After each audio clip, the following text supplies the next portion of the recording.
What do you think about SPs and the criteria for getting them? I think it's bull crap because we're all pretty much 18. We're adults. We don't need to be babied. I think we should be able to leave campus and go to the combini when we want to. I'm serious. Like, we're old enough to... Right? Yeah. Don't you agree? I do agree. Right? We're not babies anymore. And what are we going to do? Like, leave school and go, like, get drunk? Yeah, no. So... Huh? Oh, God. Oh, God.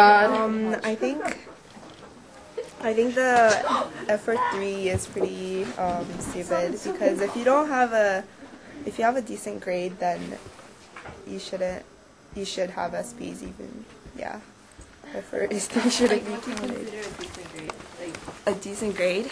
like normal classes compared to APs and honors. Well, anything like above a D. I mean, if it's second semester senior year, I think that's decent. Thank you. I think so. Yes, and then they can enjoy to go out and come in, and then I don't know. I have sometimes to make tracks and who can go out or lose SPs for a week or something. That's for the safety issue. But as long as if they stop using SPs, that they cannot go out anytime. So that should be nice for them. But they need to be, reliable and trusty. They need to do what to do. So we need a rule, but that's a good idea. I think so. Okay. It's unfair because we're seniors, so it should be our right to get, or our choice to fail or, not do well. And I don't think they should, set standards and say that you have to get a C in order to have SPs. I think everybody should have them. Oh! We're asking if, the criteria to get SPs, if it's, fair or not. Well, I have mixed feelings about that. I think we want the seniors to work as hard as possible during the second semester of the senior year, but there's a part of me that thinks that you are all would do very well having some independence in that last quarter. And the other piece of it is that some students sign up for really, really tough classes, and others have lesser loads. And so the students who, I won't mention specific classes, but there are some classes where there's a pretty high percentage of students with, not a high percentage, but several students who struggle. And yet they're really working hard.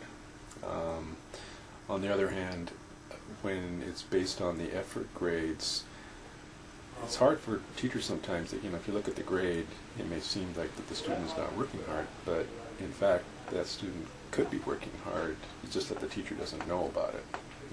The students that come and ask questions of the teacher, of course, this teacher would know that they're working hard. But sometimes students don't have the same free time as the teacher, so maybe they're working hard with a tutor outside or just sweating over the material by themselves at home. You just don't know sometimes. And so the use of the effort grade, there's room for not error so much as just incorrect assessment of the student. But I think I think it's always good to review how the SPs are given out, and even though it might not affect you guys since you're seniors, for people like Mortier and others in the 10th and 11th grade, and you might be doing them a great service if you submitted some ideas of what you think is good, what you think is not so good to the administration, and that can be kind of your gift to the underclassmen. But I know the administration is always open to rediscussing and renegotiating this. And anyway, I think virtually all 18-year-olds are ready to have some independence in their last quarter. So maybe that's when you just allow everybody, unless there are some people who are just totally bombing and maybe have disciplinary issues. The tricky part with senior privileges is that the neighborhood, the Japanese neighborhood that surrounds the school, is accustomed to the Japanese way, which is that the school is responsible for the students' behavior from the morning, from the time they leave their house until the time they return. So if students get in trouble during school hours, the school is kind of responsible for that. And that's why we just don't open it up to everybody. But again, as I said, I think maybe something in the very end of the senior year. After all, next year everybody's going to be in college and you're going to have a ton of free time. So you need to learn how to manage that. Anyway, those are my thoughts.